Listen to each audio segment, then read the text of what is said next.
projenin çok güzel bir özelliği var. Burası hem şebeke suyuna bağlı hem kanalizasyon sistemine bağlı ve artı bir de su deposu, kuyusu var. Dolayısıyla sadece şebekeye bağlı olduğunuzda çok yüksek su ücretleriyle karşılaşabilirsiniz. Çünkü bahçe sulamasında, havuzda siz şebeke suyunu kullandığınız zaman size 2 katı bir maliyeti oluyor. Ve belediyeye çok daha fazla para ödemeniz gerekiyor su için. Ama kuyuyla havuzu ve bahçeyi kullanıyorsunuz ki buranın kuyu suyu o kadar iyiymiş ki içilebilir diyorlar. Havuz ve bahçeye kuyu suyunu kullanıp ev ihtiyaçlarınızda da belediyenin suyunu kullandığınızda gayet ekonomik bir şekilde buradaki hayatınızı sürdürüyor olacaksınız. Bodrum'a Gelin YouTube kanalından herkese merhabalar. Şu anda Yalıkavak'ın göbeğindeyiz. Yani bu Yalıkavak Marina'dan aşağı yukarı 1,5 dakikada arabayla buraya çıkabilirsiniz. Yaklaşık 1 kilometrelik bir mesafe var ve çok güzel bir yoldan buraya geliyorsunuz. Gördüğünüz gibi muhteşem genişlikte, güzellikte bir arsaya sahip, çok geniş bir havuzu var ve 450 metrekare kapalı alanı olan bu gördüğünüz villa. Biz burayı gezeceğiz. Boşa kullanılmış neredeyse hiçbir alanı yok. İçerisi de sizi şaşırtacak ve hoşunuza gidecek diye düşünüyorum. Önce size bahçenin bu geniş alanından göstermek istedim. 1250 metrekare arsa büyüklüğü olan bir villadayız şu an. Gerçekten güzel. Ben buraya yavru malikane diyebilirim. O segmente yakın. Çünkü otopark alanı falan da çok güzel. Şimdi izlediğinizde göreceksiniz. Şimdi size ilk aşamada bahçeyi gezdireceğim. Göstereceğim özelliklerini. Sonra da içini beraber gezeceğiz. Şöyle bahçenin ön tarafına gitmeden önce arka tarafındaki otoparktan başlamak istiyorum. Çünkü çoğu yapıda otopark alanları yeteri kadar büyük olmuyor. Burası bir site aslında ama sitenin en başındaki en müstakil villa burası.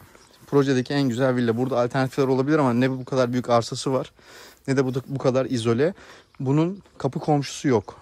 Diğer seçeneklerde kapı komşuları var ve aynı yol üzerinden birbirinizin önünden geçip gidiyorsunuz. Dolayısıyla burası çok avantajlı bir villa. Bu çok önemli bir bilgi. Fiyat araştırmanızda bu detayları önemseyin. Bunlar gerçekten fiyatı etkileyen sebepler. Buraya çok rahat 4 tane araba sığar. Kendinize özel bir giriş kapınız var. Arsa bakın böyle devam ediyor ve evin etrafını çevreliyor. Hem arkasında hem önünde hem sağında hem solunda evin boşluklar var. Ben videonun sonuna doğru şuradan da eve bakışı çekeceğim. Orada da alt odaların bahçeye açılışını, dizaynını görebileceksiniz.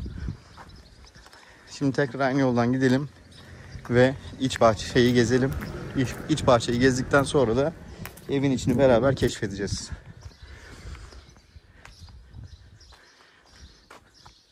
Evin yeni bir ev değil. Yani sıfır bir ev değil. Ama gayet güzel korunmuş, bakımları yapılmış bir ev. Çok az masrafla bu evi sıfırlayabilirsiniz. İçeride kullanılan malzemeler de son derece kaliteli ve güzel. Değiştirmeye gerek yok. Modern yapıya sahip. Son derece büyük, güzel bir havuzu var. Yani tahminlerim 70 metrekareye yakın bir havuzu var. Çok geniş, güzel bir veranda alanı var. Buraya geldiğimizde kotlardan oluşturulmuş güzel kullanım alanları ve bahçeler var. Bakın. Burası apayrı bir alan. Verandamız. Burada bir bahçe alanımız var. Çok güzel yerleştirilmiş ev. Kullanımı harika. Havuz çok gösterişli. Çok da güzel bir zeytin ağacı var burada, görüyorsunuz bahçenin içerisinde. Peyzajı da bir kuruş harcamaya gerek yok. Gayet kullanışlı bir peyzajı bulunuyor. Çok ufak basamaklarla kotlar arası geçişler yapılabiliyor. Her yere ayrı ayrı değerlendirilebilecek bir ev. Gördüğünüz gibi evin çoğu dışarı bakıyor. Karanlık odası yok. Altta da odalar ve alanlar var. Salonun altında kalan bölüm de çok güzel değerlendirilmiş. Onun içine geçtiğimizde göreceğiz. Böyle de alt kata geçiyoruz. Esasında buranın böyle kotlu olması çok kullanışlı hale getirmiş. Burası mesela hem alt katların bahçeye açılmasını sağlamış, hem de 1250 metrekarelik bir arsayı çok daha kullanışlı hale getirmiş aslında. Düz önünüzde açık bir yeşil alan olsaydı bu kadar kullanışlı olmazdı ama burada farklı farklı aileler bir arada tatile geldiklerinde ayrı ayrı gruplar oluşturabilirler. Örnek veriyorum, gençler burada oturur, çocuklar üst bahçede takılır, yetişkinler bunun arka tarafına mangal yapar gibi çok güzel bölünebilecek bir yapısı var. Bir ev alırken bunlar önemli detaylar. Evin hem birleşik ortak noktası tabii ki salon ve buradaki odalar. Orada herkesin buluştuğu bir yer var ama etrafa, bahçelere, odalara dağıldığınızda birbirinizden ayrı organizasyonlar yaptığınızda birbirinizi de rahatsız etmeyeceğiniz bir tarzı var. Buradaki bahçeleri de buradan açılıyor olması gerçekten harika. Kullanılan bitkiler de gayet güzel. Bu peyzajı şey yapmayın. Çok önemli bir detay. Yani normalde bir ev parasına falan ancak böyle bir peyzaj yapabilirsiniz. Çok maliyetli, bakımı özenle yapılmış, korunmuş. Gayet de güzel, her şey çalışıyor. Havuz da aktif durumda. Çantalarınızı alıp güvenli bir şekilde taşınabileceğiniz bir villa. Şu an Yalıkavak Malikaneler bölgesindeyiz. Buradaki imarlar bu şekilde geniş arsalara ancak evler yapılmasına sebep verebiliyor. O yüzden de bölge olarak bu tarz evlerin bulunduğu bir bölge. Ama bu sitenin içerisinde mesela en kullanışlı, arsanın en güzel dağıldığı, arsa payının en büyük olduğu, kendine ait girişinin müstakil olduğu tek ev burası. O yüzden projedeki en özel evi almış oluyorsunuz. Evet, kalan detayları evin içerisinden size vereceğim. Kapı girişinden başlayıp tanıtmaya devam edeceğim. İzlemeye devam edin. Evet, başlayalım şimdi evin içini gezmeye.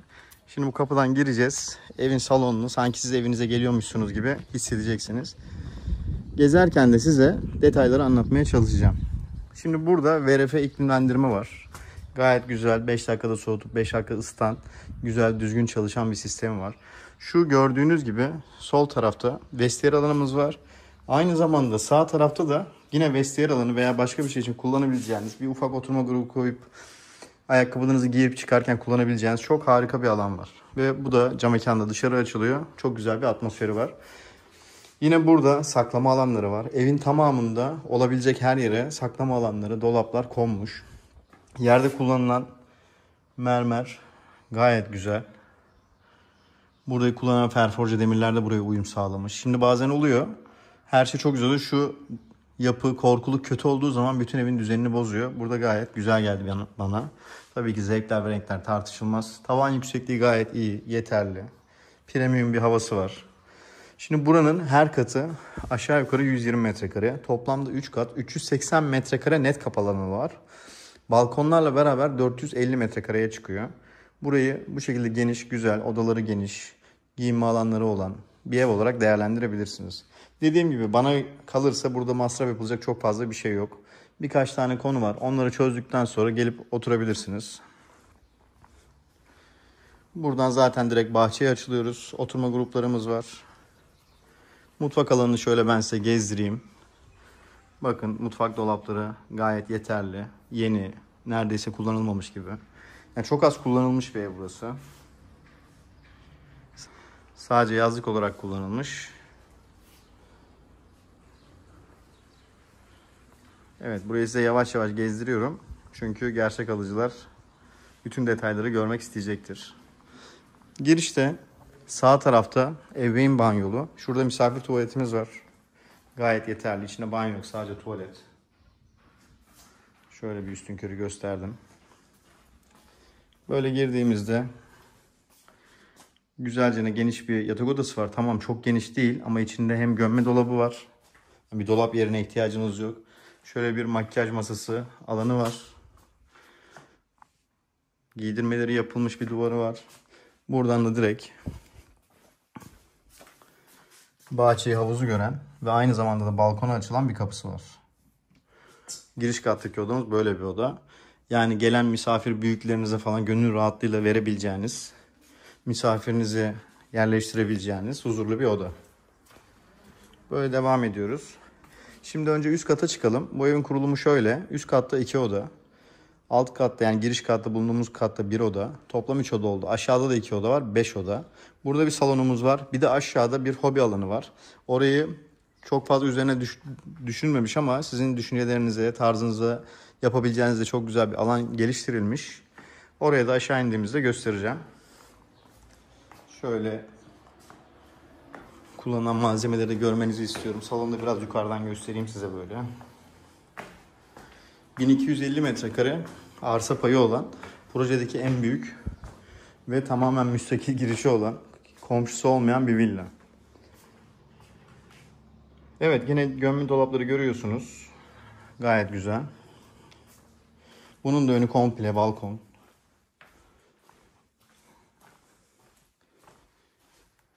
İki eviyle bir banyosu var.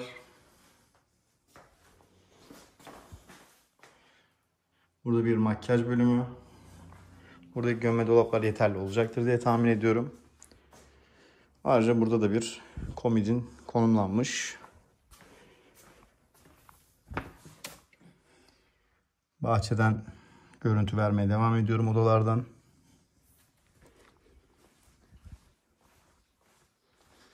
Duvar giydirmeleri falan gayet güzel.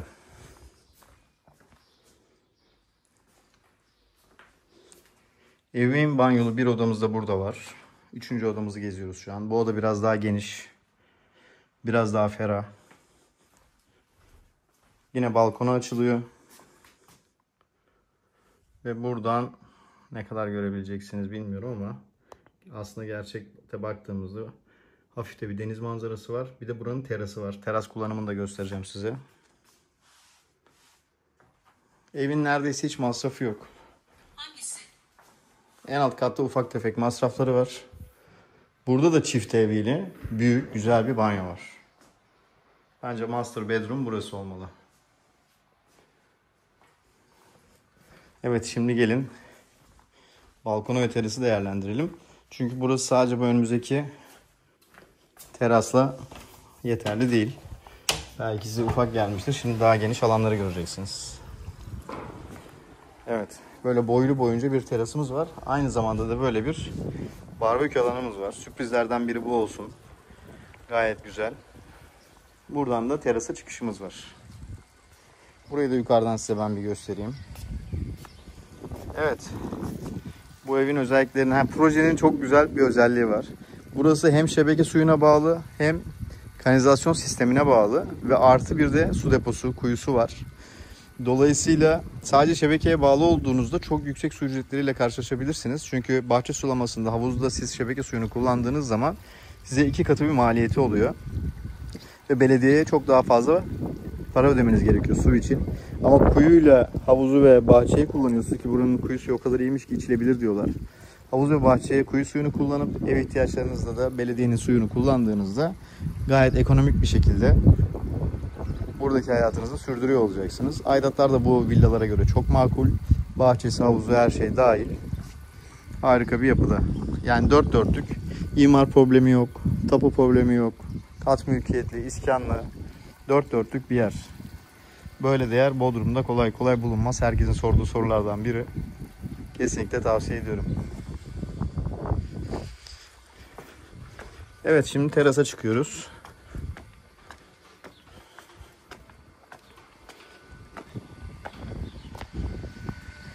Burası da terasımız. Evet, gördüğünüz gibi burada 7 tane villa var. Bunların hepsi birbirine komşu. Yani bu villaya gitmek için bunun önünden geçiyorsunuz. Oraya girdiğinizde o yolu 2 villa kullanıyor. Arkadakiler yine öyle. Fakat bu villanın komşusu yok. Bu çok önemli bir değer. Çok önemli bir fiyat farkı. Buraya da gezdikten sonra şimdi en alt kata geçmenin zamanı geldi. Aşağı doğru giderken de bakın, hem dışarıya araç park etme alanı var. Çok ciddi büyüklükte. Artı içeride bir alanı var. Burayı da yukarıdayken hazır göstereyim dedim. Alt kata doğru iniyoruz. Bu arada YouTube kanalında buna benzer 250'nin üzerinde video var. Çok ciddi bir emek var. Dolayısıyla bu videoları izleyerek Bodrum hakkında çok genel bir bilgiye sahip olabilirsiniz. Özellikle yeni araştırmaya başlayanlar için. Videolarda villaların fiyatlarını veremiyoruz maalesef. Telefonla bana aşağıdaki numaradan ulaşırsanız tabii ki bilgileri iletebilirim. Beni aramak istemiyorsanız bir katıl aboneliğimiz var. Fiyatı öğrenmekle ilgili. Onun için videonun açıklama bölümüne bir link paylaşacağım. O katıl aboneleri beni aramadan da fiyatı öğrenebilirler. Ama tabii beni aramanızı tercih ederim. Alt kattaki odadayız.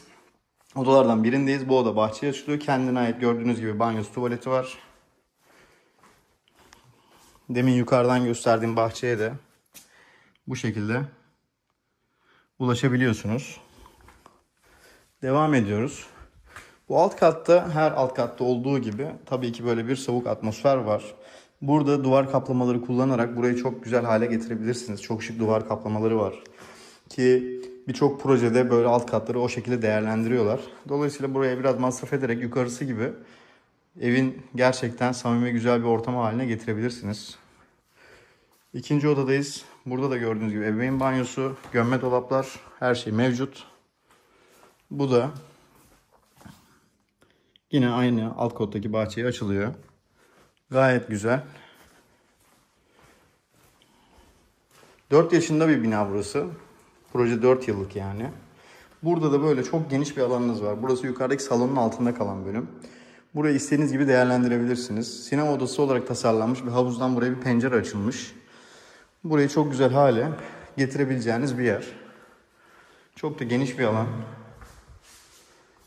Yani ses izolasyonu da bence sağlanıp böyle müzik dinlenecek, film izlenecek bir yer haline getirilebilir. Eğer burada kendiliğinden saunası ve duşu var, buraya bir Türk hamamı da yerleştirebilirsiniz isterseniz. VRF iklimlendirme sistemi yine burada da devam ediyor.